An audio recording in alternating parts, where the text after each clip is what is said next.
Hey there, folks. Welcome to another episode of the People Stack podcast. And the topic of the week is workplace politics. In the last episode, I started to explain what they are, what is workplace politics, and how you can start to navigate and approach workplace politics so that you're not feeling like they're a barrier to your career growth. So you're not feeling like they're a barrier to making the impact that you know you're capable of making as a leader. And so now in this episode, I'm going to get even more in detail about why on earth are workplace politics so tricky to navigate? Why can it feel like, why can it feel so thorny and so nebulous? Because really, when we say workplace politics, like I talked about in the last episode, really, it's neutral. Politics are about forming relationships with people so you can all get what you want. That's my interpretation of what workplace politics are. And so where it becomes evil and bad and not virtuous is when people start to take advantage of other people and start to act out of integrity and start to really use their powers, again, for evil and not good. And so really the reason why this comes up and the reason why it can be so hard to form relationships with people at work, the reason why it can be so hard to work together with others, especially when they have very different perspectives, the reason why it can feel like workplace politics are like this invisible barrier that are keeping you from getting what you want in your career, whether it's a promotion, a raise, that next job, getting put on more interesting, challenging projects that are going to get you more visibility. The reason why it can feel like that is because we're human, and humans are complicated. You work with fellow humans. You know, I don't like to make any assumptions here, and so some of you may be working with non-humans, but I think it's a really safe assumption that all of you who are listening and watching this work with fellow human beings. Not anybody of a different species that has a different kind of brain and a different kind of consciousness. And so because humans are complex, that's why politics are complex, because at the end of the day, the politics game is a people game. It's a human game. And I've said it before and I'll say it again. Tech is easy, folks. Technology is easy. It's the people who are hard. It's the people who are complicated. And especially for those of you who have learned how to navigate and build and rebuild very complex technologies, that can be tricky. It can be a challenge. At least it acts in ways that we usually expect. Because tech has a structure. Tech has systems around it. And it's really just figuring out, how do we tell it what we want? How do we tell it? How do we give it the commands? How do we build it in the way? Whether we're talking about software, whether we're talking about hardware, or infrastructure, or operations, or whatever it is, how do we build it in a way that's going to best serve our needs? That's easy, as challenging as it may be. Comparatively speaking, the tech stuff is easy compared to the people stuff. The people stuff is what's hard. The people stuff is what's complex. And that's why so many people seek out help. That's why so many technical leaders like you, or people who are currently technical leaders or who want to be technical leaders, that's why you're listening to this. And I appreciate that you're listening. And mostly because, and I want to honor you for listening and taking the time to do this, because it really is showing that you're committed to being the best leader possible. So give yourself a pat on the back, like really, like wherever you are right now. It could be a virtual one, you can do it in your head, but even just a little, pat on the back that like, go me for spending my valuable time so that I can be a better leader and upgrade my career in the process, because that's the byproduct of being a better leader, of being the best leader you can possibly be. That's what this journey is really about. The waypoints are, I got a promotion, I got a raise, I got a new job, I got recognized, et cetera, et cetera. That happens along the way, right? If you do it right and you do it well and you have the right strategies and systems and support to do that. But really what this journey is becoming the best version of yourself, becoming the best leader you can possibly be. And the biggest barrier, the biggest challenges that you're going to confront along this journey are other people. Because we're unpredictable. We want what we want until we don't want it anymore.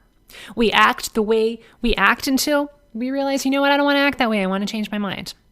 We have values until we decide, I'm going to change my values. I don't think that that's right anymore.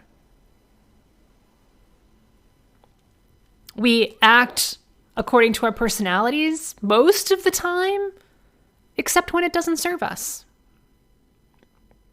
That's who you are as a human. You're not a robot. You're not going to always act and think and feel the same way all the time. So guess why it's so hard, tricky, challenging to navigate workplace politics and to form relationships with people, especially when they're different from you? Because we're different. And it really just kind of starts with that. It starts with that awareness of, oh yeah, right. That's how I am. I know I'm a complex human being. I pride myself in being a complex human being who is not going to just act like a robot. That's how you got where you are so far in your career. Because you think hard. You're smart. And you don't always act in predictable ways. And you change your mind often. Because that's what's going to be best for you, for your team, for your career, for your life. And yes, you may have pre-programmed behavioral patterns. We all have behavioral tendencies, habits, if you will, that we tend to act in certain ways that are conditioned, that become kind of part of our identity. And even those pre-programmed behavioral patterns may be just like a complete anomaly to somebody else who has a different behavioral pattern. Take introversion versus extroversion. Why don't you want to go to the party, man? Why don't you want to go and hang out at the meetup and go to Thirsty Thursday and talk with everybody about work after work? Why not? I want to go have fun and do that. Seriously, man? You want to go spend more time at work after you've just spent 40 hours at work that week? No, and engage in meaningless chit chat? No, thank you. I'd much rather curl up in my leather chair and read my Kindle or watch Netflix. Thank you. Right. And it's just like, are you this alien? It's like sometimes we treat each other as if we're aliens because there's different behavioral patterns, different tendencies, different personalities. And so that's really all it's about. And that's why so often conversations can be contentious and turn into arguments when really it's just a different model of the world. It's a different view. You got different glasses, You're wearing different glasses. You're seeing the world in a different way, experiencing the world in a different way that others are. So if there's one shift that I would invite you to make so that you can, to an even higher level, navigate workplace politics, more so than I talked about in the last episode. So in the last episode, I basically talked about forming better relationships, right? Picking one person at work who you sometimes disagree with, but have an okay relationship with, and just approaching that person with curiosity, with compassion, and starting some real, honest, helpful, trust-building conversations with that person. Like, that's a great first step. But if there's a bigger shift that you can make, it's to increase your awareness of what it means to be human, both from an internal perspective and from an external perspective as well. Increase your awareness of the beauty and the diversity of human beings from an internal perspective. So to get introspective, and I know this is going to be a challenge for those of you who are not usually introspective, but it's definitely a part of the puzzle, right? That it's having this awareness of who am I as a human? What are my go-to behavioral patterns? What are my beliefs, my core beliefs about the world? What is my mission? What is my core mission? Not just in my career, but in my life. What are my core principles, my core values? What is my personality? Who am I? And why am I here? And to really spend some time on that. Because that's going to increase your awareness of who you are as a human.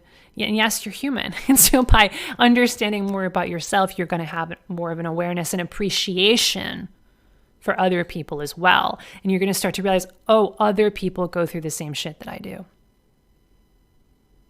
Other people have the same challenges. Other people struggle to ask themselves the same questions. They struggle to get the answers of who am I and why am I here. But to really just take a look inside, to introspect. And it also means increasing your awareness of the external world. Other people, basically. Increasing your awareness of other people. And for those of you who tend to be more introspective, that's me, this will be a challenge.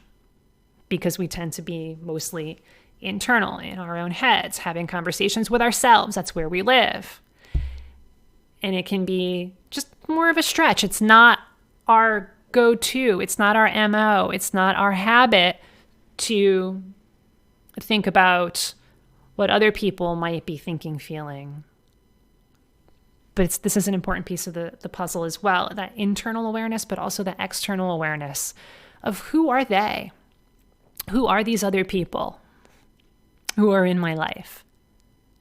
What do I know about them? What can I appreciate about them? What can I notice about them? What can I believe about them that will help me form better relationships with them? So that's what I invite you to do. Increase your awareness internally of who you are, but also externally. What can you notice, appreciate, believe about other people so that you can all win? Nobody needs to lose in this game. Sometimes people think there's only one piece of the pie, who's going to get it? Like that's very often what happens when we talk about workplace politics, and why it becomes so contentious is because we think there's only one piece of the pie and 10 people who want it. There doesn't have to be any losers. There doesn't have to be. So it's about how can you form these relationships, get what you want out of your career, whether it's that promotion to senior manager or director or VP, whether it's that 15 to 20 to 30% raise, whether it's landing that next job, you're on the job market and you want to land that next hell yes job, whatever it might be, so that you can get what you want and so that you can help your team and other people who you love, so you can help them get what they want as well. Winning is cool. Winning is fun, and winning gives us those jolts of motivation so that we can keep at it. Losing can be motivating as well because, hey, I get to learn, right? But you know what's even more motivating is to help somebody else do that. And to yes, take a little bit of pride and a little bit of significance in, hey, I helped them.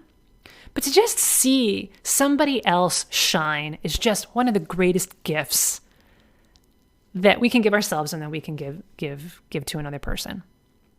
And so in order to do that and to really feel not just that sense of recognition for yourself, but that sense of joy in seeing somebody else who you love get what they want, you have to learn how to navigate workplace politics. You have to learn how to form relationships, real relationships, full of compassion and integrity and authenticity, not fake, right? To learn how to have those real conversations with people, you have to learn how to do that. And the way that you're going to start is by increasing your awareness internally and externally.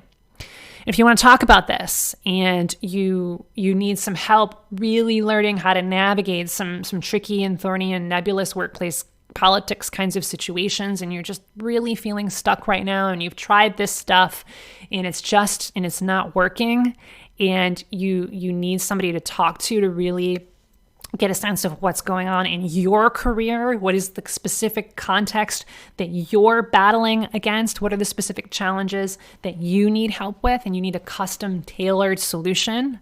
Then it's time to book a call with us, thepeoplestack.com/book. We are all about custom tailored. If somebody asks us for advice after 5 minutes of a conversation, we are going to tell you, I appreciate the question, but we're not here to give away Band-Aids, and giving you advice after only talking with you for 5 minutes would be malpractice. We need to diagnose the challenge. We need to diagnose the problem. We need to assess the situation fully first before we can decide, number one, can we help you? Are we 100% confident we can help you? And then if we are, number two, we're going to absolutely ask you questions so that we can come up with a custom tailored plan for your situation, for where you are right now in your career, for the specific kinds of politics that you're dealing with, because they may be different. And actually, I guarantee you that they are different than the virtual tech manager who is sitting and listening right next to you right now. So if you want that custom tailored advice and that custom tailored plan, then it's time to book a call with us, thepeoplestack.com/book. And this plan is to do what? What's the outcome? It's to walk the path toward your dream career. It's to build your dream career one day at a time, one conversation at a time, one relationship at a time. That's what we do here at the People Stack. So that's what you're going to get.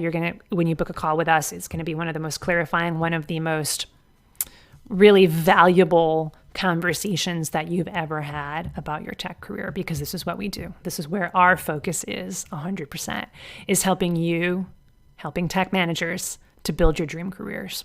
So book a call with us, thepeoplestack.com/book.